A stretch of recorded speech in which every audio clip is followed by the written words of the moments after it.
Bienvenue sur Africa 24 dans cette nouvelle édition du QG Weekend. Au sommaire de l'actualité déjà reportée à 2 reprises, les élections locales nigériennes prévues le 8 janvier 2017 subissent un nouveau report s'inédié. En Côte d'Ivoire, les journées de l'entrepreneuriat féminin. Cette seconde édition a été placée sous le thème du leadership de la femme entrepreneur. Puis Brazzaville qui a vibré au rythme du Brazza Jazz. Le festival s'est tenu jusqu'à ce samedi dans la capitale congolaise et a rassemblé des musiciens d'Afrique et d'Europe. Au Niger, le Conseil national de dialogue politique a annoncé mercredi un nouveau report des élections locales qui devaient normalement se tenir en janvier 2017. Une décision prise en l'absence des partis de l'opposition. À ce report, 2 principales raisons ont été évoquées et défendues. Le manque de financement et l'impréparation de la commission électorale. Reportage Sadou Alissé Mokhtar, commentaire Deogracias Podo. Au Niger, les élections locales ne se tiendront pas à la date prévue. Le Conseil national de dialogue politique, CNDP, décide de reporter les élections municipales et régionales censées se tenir en janvier 2017. Selon la majorité au pouvoir qui a assisté seule à la réunion du CNDP, ce 3e report des élections municipales se justifie par le manque de financement et l'élaboration d'un nouveau fichier électoral biométrique. À partir du moment où on a reporté les élections, qu'est-ce qu'il faut faire? L'une des choses la plus naturelle qui était prévue, c'est que lorsque le mandat des conseillers expire, on organise les élections.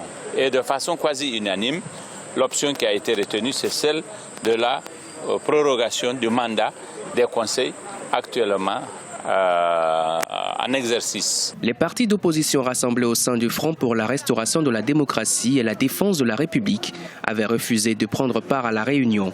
Ils dénoncent ce qu'ils estiment comme étant des manœuvres visant à repousser indéfiniment l'organisation des élections locales. Le gouvernement ou la majorité a pris la responsabilité de reporter les élections alors qu'ils avaient l'obligation de le faire.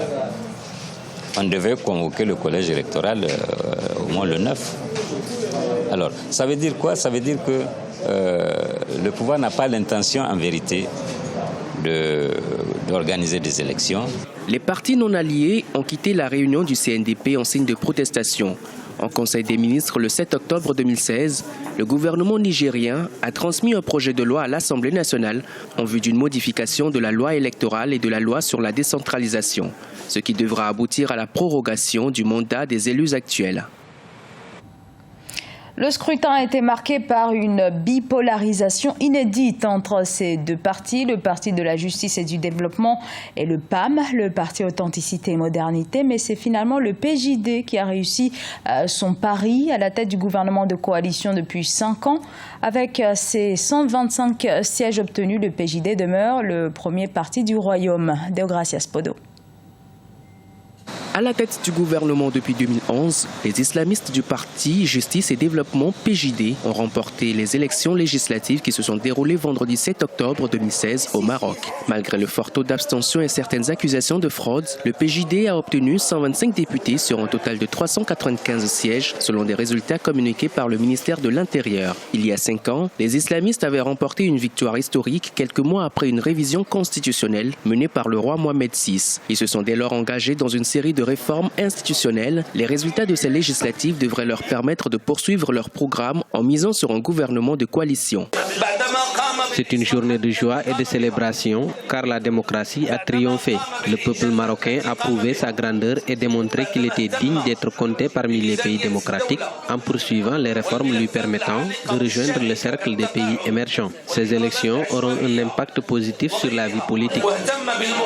Le parti Justice et Développement a mené plusieurs réformes durant les 5 dernières années, notamment sur les plans économiques et social. Le PJD est aujourd'hui la seule formation islamiste encore à la tête d'un gouvernement dans le monde arabe. Durant la campagne, les principaux leaders ont mis l'accent sur la stabilité, les progrès en matière de liberté ou encore leurs actions en faveur de la lutte contre la corruption. Un bilan qui a sans doute séduit l'électorat marocain au détriment des autres formations politiques. Nous avons vécu un moment historique de démocratie dans notre pays. Nous entamons une nouvelle étape que nous pouvons appeler la normalité démocratique. Concernant nos résultats, nous nous permettons de dire qu'ils sont assez bons. C'est le sentiment que partagent tous les membres du Rassemblement national des indépendants.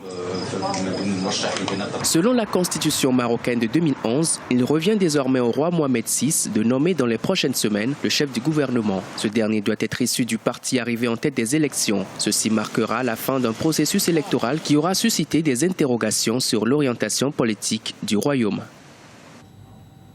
Sur l'ensemble du continent africain, les femmes se heurtent à toute une série d'obstacles qui entravent la réalisation de leur plein potentiel. Malgré cela, elles sont nombreuses à se battre contre ce plafond de verre. Montrer ce leadership féminin, c'était justement tout l'enjeu des journées de l'entrepreneuriat féminin organisées en Côte d'Ivoire. Reportage Olivier Conan, Deogracias Podo.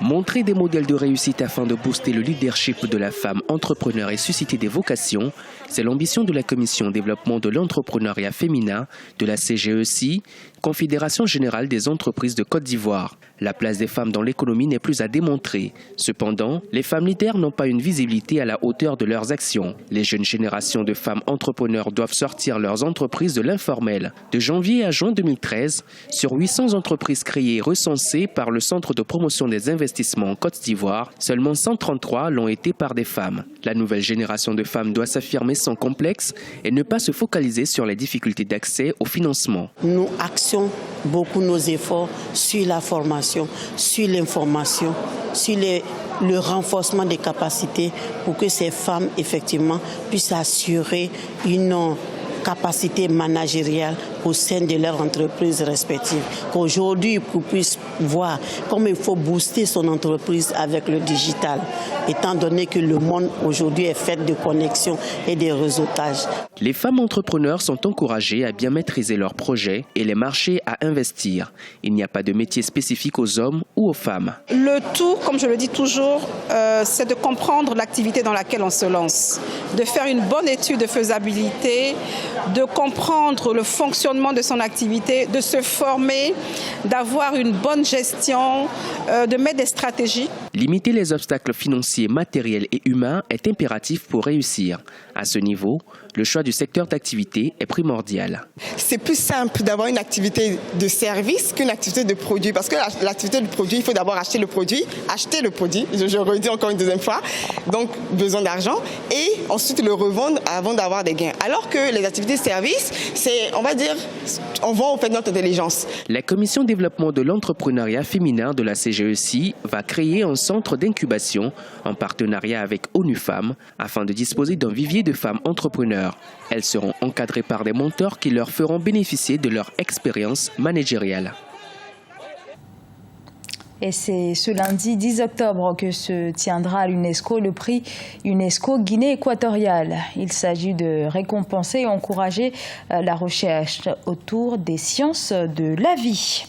Et sachez qu'Africa 24 est mobilisé pour vous faire vivre en direct cette cérémonie de remise du prix international UNESCO Guinée équatoriale. Ça sera ce lundi donc à partir de 16h30 GMT en direct du siège de l'UNESCO à Paris. Les amateurs de jazz au Congo sont nombreux et passionnés et ils étaient tout aussi nombreux à se rendre au festival Bras Jazz, un festival voulu varié et ouvert sur l'international. Reportage d'Eva Panzou, correspondant au Congo. Le Bras Jazz, le festival international de jazz de Brazzaville, bat son plein depuis son ouverture le 4 octobre 2016. 7 groupes et chanteurs, dont un venu de Pointe-Noire, un de France, un du Cameroun et 3 de Brazzaville, se produisent à l'Institut français du Congo. Ainsi, pendant 5 jours, le Bras Jazz tentera d'intéresser le public brazzavillois à ce style de musique auquel il est peu habitué. Nous sommes fiers de venir partager nos expériences musicales avec les jeunes musiciens talentueux de Brazzaville. Parmi les 7 groupes qui participent à cette deuxième édition, on compte la jeune chanteuse congolaise Gaylor qui fait ses débuts et profite du Bras Jazz afin de démontrer son talent. D'autres groupes de renom et expérimentés ont exprimé leur fierté de participer au Bras Jazz. Je suis très émotionnée parce que je ne savais pas qu'un jour je devais présenter ou donner un concert devant les gens. Surtout que j'étais très timide. Grâce au festival, j'apprends à me dégager, à sortir de ma carapace. La première édition s'est déroulée du 7 au 10 octobre 2015. La deuxième édition du Festival international de jazz de Brazzaville connaît particulièrement 5 soirées de concert. Aussi, c'est la première participation d'un groupe venu de Pointe-Noire.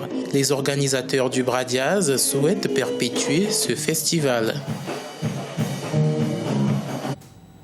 Ce journal a été réalisé par l'ensemble de la rédaction. Nous vous remercions pour votre fidélité. Dans un instant, une nouvelle édition de l'actualité sur Africa 24.